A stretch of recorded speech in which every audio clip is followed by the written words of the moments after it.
What if your child texted the woman your husband was cheating with? And what if that's how you found out? Subscribe to uncover a story where innocence met betrayal, via an iPad. Camila never considered herself naive. She had been through enough heartbreaks to know love was not a fairy tale.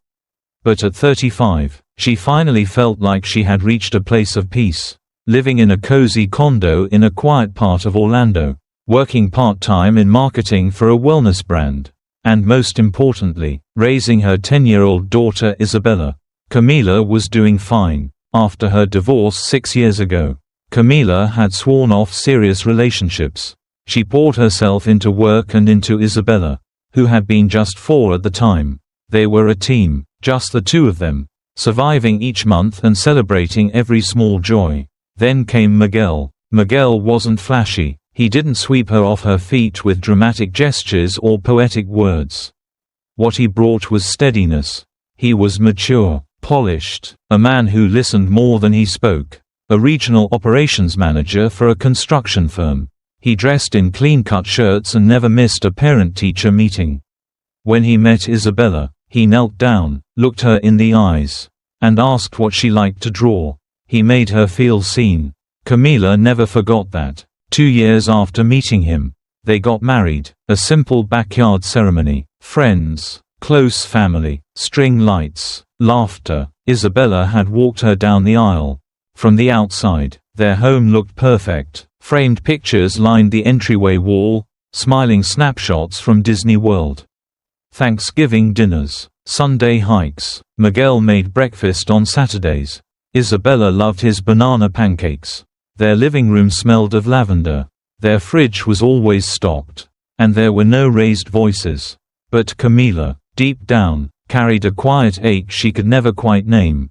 It wasn't just the occasional glance Miguel gave his phone during dinner, or how he sometimes excused himself to respond to work emails for half an hour at a time. It was the sense of absence. Miguel was there, but not fully. Sometimes, Camila found herself telling a story at the dinner table, and realizing Miguel hadn't looked up from his screen once. Sometimes, Isabella would be showing a drawing, and Miguel would smile, distracted, clearly not listening. These were small things, tiny cracks, nothing worth an argument, nothing you could call betrayal, until they began to stack up.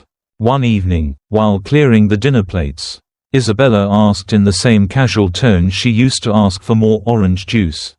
"Mom, who is Lena?" Camila paused. "Lena? Yeah, she texted Dad last night." Her message popped up on the iPad. It said, "Good night, sweetheart," with a heart. Camila tried to smile. Must be a coworker. You know how grown-ups joke. Isabella didn't press. She went back to drawing. Camila said nothing to Miguel that night, but she stared at the ceiling long after he fell asleep. The name Lena looped in her mind, gentle but insistent, like a melody she couldn't place. Was it jealousy, overreaction, or something she didn't want to admit? The following week, Camila came home early from a grocery run. She called out, but no one responded. Miguel was at work. Isabella should have been doing homework. As she stepped into the hallway, she saw Isabella quickly tap the iPad off and slide it under a pillow. "Hey," Camila said softly, kneeling beside the couch. "Everything okay?" Isabella nodded too quickly. Camila didn't press, but the moment etched itself into her. There were other moments. Miguel would sometimes get a text and step onto the balcony, whispering into the phone. Camila told herself it was work stress, that he respected their home by not bringing business noise into it, that he was responsible. But then there was that night. Camila was brushing her teeth when she heard a soft chime. Miguel's phone lit up. She glanced. The name flashed briefly, Lena Kissmark. She told herself it meant nothing. She told herself it was a nickname. She told herself too many things. Camila didn't confront Miguel, not yet. Maybe it was fear, maybe exhaustion, maybe the desperate need to keep the calm, to keep the image. They had worked so hard to build this new life.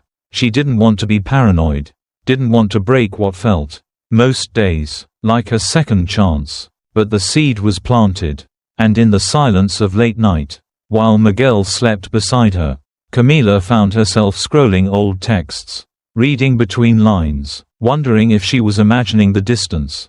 The hardest part wasn't the potential betrayal.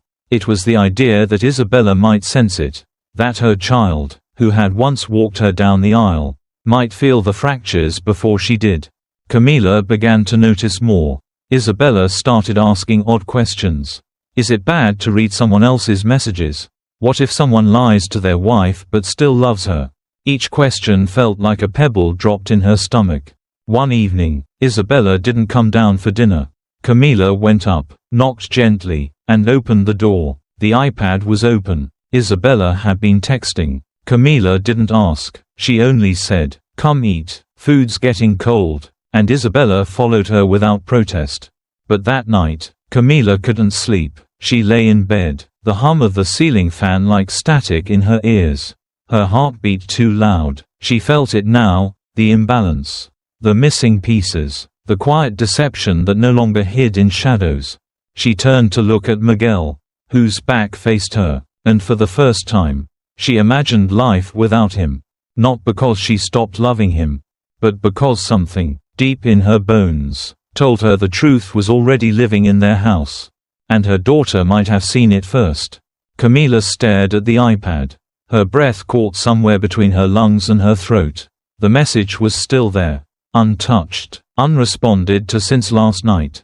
But it haunted her like a living thing. Oh wow, lol, just don't tell mommy, okay? She hadn't slept, not really. Every time she closed her eyes, she saw Isabella's innocent face, her fingers typing those words, not understanding what they meant, her little voice echoing again and again. Are you my dad's girlfriend? This morning, the sun had risen like it always did, but it felt different, like the light had exposed something rotten under the floorboards of her life. She made breakfast automatically, eggs, toast, a slice of melon. Miguel walked in, fresh from the shower, smelling like citrus and aftershave. He kissed her cheek and complimented her robe. She forced a smile, her body stiff beneath the affection.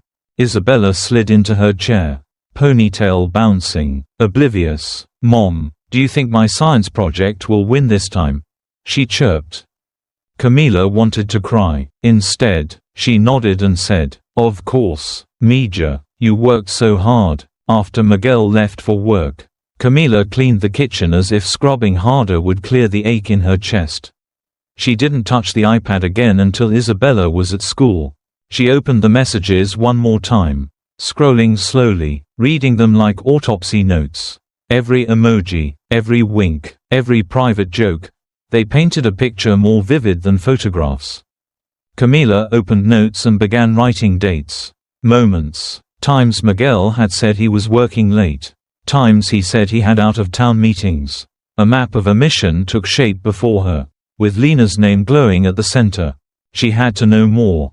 She checked the iPad settings and synced its account to her phone, creating a mirror of Miguel's hidden world. The guilt of surveillance twisted inside her, but the betrayal felt heavier. Later that afternoon, while waiting in the school pickup line, Isabella climbed into the car and asked, Mom, did I do something wrong? Camila blinked. Why would you think that? Because you looked really sad today. Like when Daddy forgot your birthday 2 years ago. It was like being struck twice. You didn't do anything wrong, Bella, she said, her voice tight. Sometimes grown-up stuff gets messy, but it's never your fault. Isabella nodded. Then, was that lady Daddy's friend from work? The one from the messages? Camila almost swerved off the road. What? Lena. I saw her name on his work badge once. The ache sharpened into something colder, sharper. That night, Camila kept her phone on silent and watched from the couch as Miguel arrived home. He was jovial, unaware. He kissed Isabella's forehead, complimented the pasta Camila had ordered from their favorite restaurant, and mentioned a weekend business trip next month. She nodded along, smiled at the right times. But inside, her heart was already in pieces. Later, after dinner, when Isabella was in her room, Camila picked up the iPad again. There was a new message. From Lena, can't wait to see you again. Your daughter was cute by the way. Camila's hand went cold, Her fingers tightened around the device. Lena had spoken to Isabella. Not just read her message, engaged her. A boundary had been crossed. A child was now involved in adult deceptions. And Camila knew then, this wasn't just an affair. This was a fracture. In the quiet that followed, she opened the camera roll, screenshotted the messages, saved them to a hidden album, labeled it, Truth. The word sat heavy on her chest. Camila didn't know what she was going to do next. But she knew this much. Her daughter's innocence had been weaponized by someone who laughed while betraying them. And that was something she could never forgive. She tucked the iPad away in her bag, walked into Isabella's room, and kissed her forehead. "I love you," she whispered. Isabella stirred. "Love you more, Mommy." Camila turned off the light and stood in the doorway for a moment. Something inside her had hardened. The silence in the house was no longer peaceful. It was loaded, and somewhere in that silence, a woman named Lena had laughed. But Camila wasn't laughing, not anymore. Camila sat at the kitchen table with the iPad in front of her. The air around her heavy and electric with dread. She tapped into the message history again, now with a singular mission: gather every shred of evidence before it could vanish or be denied. The contact name still read, Lena Kissmark. Camila scrolled up, further and further. What she thought had been a one-time message spiraled into something far more established. Lena had been texting Miguel almost daily for the past 3 months. Mornings, late nights, lunchtime, even during holidays. Camila's fingers trembled as she clicked open an image. A selfie, Lena in a red dress, pouting toward the camera, a glass of wine in hand. Another picture, a bouquet of daisies on the passenger seat of Miguel's car. Then one more. Camila's breath caught. It was Lena and Miguel. In his car, his face half visible, hers tilted up to his as they kissed. Mid-laughter, mid-truth. She dropped the iPad on the table as if it burned. The light from the window hit her like judgment. This wasn't a suspicion anymore. It was real, undeniable, documented. Camila grabbed her phone and texted Miguel, "Hey babe. The printer jammed again. Can you help me when you get a sec?" No reply. 15 minutes passed. Then a message. "Can't right now. On a call." She stared at the screen. She hadn't mentioned she was home. Hadn't said she was trying to print from her laptop. His reply was too fast. Too rehearsed. A blanket excuse. So she waited. Breathed. 30 minutes later, Miguel called, his voice upbeat. "Hey, sorry about that. What's going on with the printer?" "Nothing. It's fine now," she said, sweetly. False alarm. She ended the call before he could say more. Later that evening, Camila picked Isabella up from school. The girl's usual chatter filled the car. Until suddenly she went quiet. "Mom," Isabella said hesitantly, "Mrs. Porter talked to me today." Camila glanced in the rearview mirror.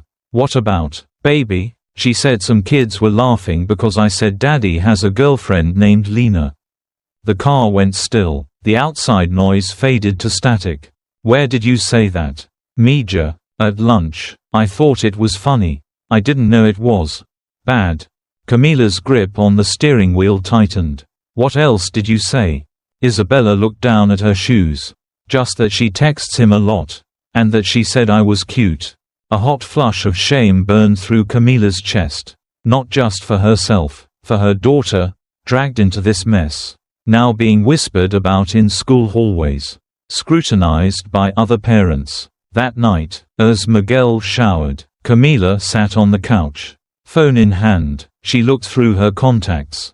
Her thumb hovering over a name, Claudia. A friend, fellow mom, one who always knew what was happening in their school's social circle. She called. "Claudia, did you hear anything about Isabella today?" The silence said enough. Claudia exhaled. "Camila, I wasn't going to say anything until I knew more. But yes, some of the parents are talking. Someone said your daughter's been mentioning inappropriate stuff about Miguel. It's gone around." Camila closed her eyes. Her shame turned to fury. Not at her daughter, not even entirely at Miguel. At herself, for not acting sooner, for letting Lena cross that line. When Miguel stepped out of the shower, toweling his hair, Camila looked at him like a stranger.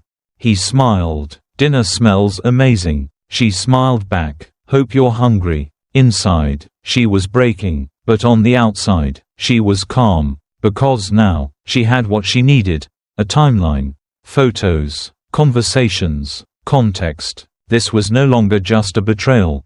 It was a humiliation, a social earthquake. Her child had become the messenger of secrets she didn't even know she carried. Camila kissed Isabella goodnight, her daughter's innocent arms wrapped around her neck.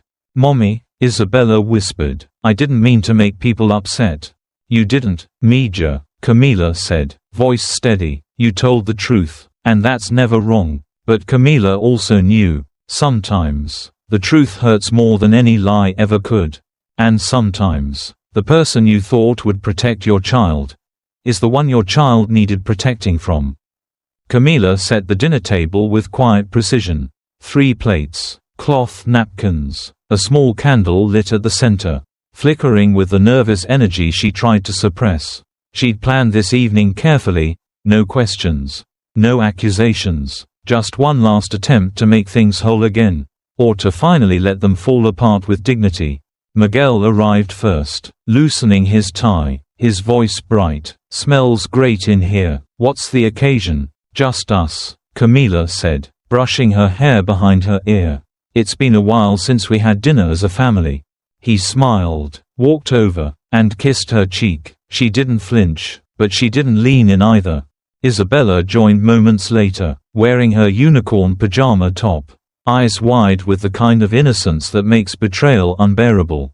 They ate slowly. Camila asked about school, about Miguel's day. For a brief moment, the illusion returned. 3 people, pretending they were safe, whole, untouched, until Isabella said it. "Mommy, I deleted the picture like you asked. Don't be mad anymore, okay?" Silence. Miguel's fork stopped midair. He turned to Camila. "What picture?" Camila looked at Isabella, who froze under the weight of a question she didn't understand. Then she turned to Miguel, her eyes unwavering. She stood, walked into the living room, and came back with the iPad. She unlocked it, tapped the screen twice, and slid it across the table to him. He stared at the screen. The messages, the photos, the kiss in the car. The room was thick with the sound of nothing. Miguel's voice was low. "You went through my things. Your daughter went through your things," Camila said, "because you left your secrets in a toy." His expression shifted. Defensiveness, shame, anger. "It wasn't supposed to mean anything. I was just lonely. You were always busy, always tired. You disappeared into being a mom." Camila let the words hit her like sleet. Cold, repetitive, predictable. She looked at Isabella. The girl's shoulders were tight. Her lips pressed into a thin, frightened line. "You cheated," Camila said, evenly, "but worse than that, you pulled her into it. You let a child carry your secret. Do you understand how messed up that is?" Miguel looked at Isabella, then back at Camila. "I didn't mean for that to happen. Lena, she wasn't supposed to text her. But she did, and you didn't stop it." Camila's voice cracked, but she didn't look away. "I can handle betrayal. I've lived through worse. But dragging Isabella into it, making her the accidental witness to your lies, that's the part I'll never forgive." Miguel's shoulders sank. The man who once stood like stone now looked hollow. Isabella whispered, "Did I make things bad?" Camila turned to her daughter. Dropping to her knees, she held her hands gently. "No, Mija, you told the truth. That's never wrong." Miguel stood, lips parted like he might argue. But the words didn't come. He walked to the door, paused, then turned back. "I never wanted to hurt her. Or you. You did anyway," Camila replied. The door closed behind him. Not slammed, just closed. Camila and Isabella sat in the silence, the candle still flickering between them. No more illusions, no more pretending, just a mother and her daughter, and the truth neither of them had asked for, but now had to live with. Miguel moved out 2 days after that dinner. He packed quietly, avoiding eye contact, saying little beyond the necessary logistics. The apartment felt bigger without him, but not emptier. It felt denser, like the air had filled with all the words that were never said. Camila watched him go with a strange detachment, the grief already worn into her bones. Too deep to cry out loud. She filed for legal separation the following week. The paperwork felt sterile compared to the emotional wreckage. Custody terms were still being negotiated. But for now, Isabella stayed with Camila full-time. The home became a new kind of quiet. Camila focused on routine, breakfasts, pickups, bedtime stories. She tried to make every part of their day a soft landing for Isabella. But something in her daughter had shifted. The chatter dimmed, the curiosity dulled. 2 weeks later, the school called. "We've noticed Isabella's been withdrawn during group activities," the counselor said gently. "She prefers to work alone and sometimes becomes upset when asked to participate in class discussions." Camila's stomach sank. Is she getting along with the other kids? "She's not fighting with anyone," the counselor replied, "but she seems guarded, like she's afraid to say the wrong thing." Camila nodded, her throat tightening. "I'll get her someone to talk to." She made the call that night. By Friday, Isabella was in a soft-lit office with beanbag chairs and pastel walls, speaking to a woman named Dr. Alvarez, who spoke in gentle tones and offered crayons for comfort. The first few sessions were quiet. Isabella drew pictures, said very little, but in the fourth session, as Camila sat across the room filling out a survey, she heard her daughter's voice float softly across the space. "If I never wrote back, would you and Dad still love each other?" The words sliced through Camila like paper cuts dipped in salt. She turned slowly, met Isabella's eyes. The little girl's face was so open, so confused, so painfully earnest. Camila walked over and knelt down beside her. She didn't hesitate. "You didn't break us, Mija. You didn't do anything wrong." Isabella blinked. "But if I didn't answer, maybe he'd still stay." Camila hugged her close, burying her face in her daughter's hair.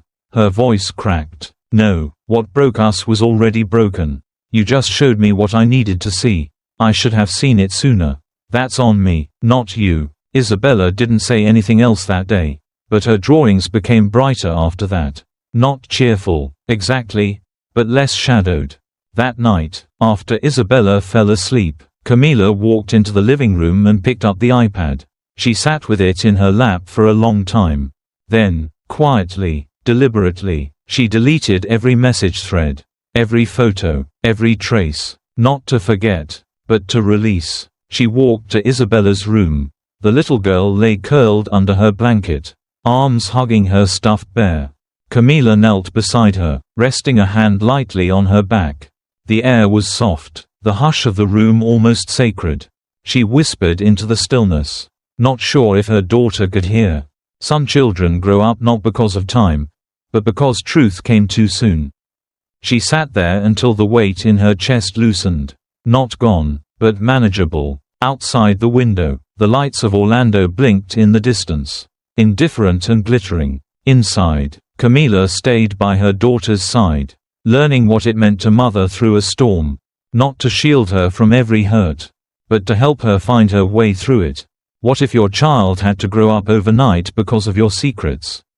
If this story moved you, subscribe now to Infidelity Chronicles, because the truth doesn't just break hearts. It breaks families. And next, we head to Fort Lauderdale, where Anthony trusted the wrong man, his son's basketball coach. The betrayal didn't just destroy his marriage. It shattered his son's will to ever play again. Don't miss the next story. Anthony from Fort Lauderdale. His wife's affair was with their teenage son's coach. Coming soon.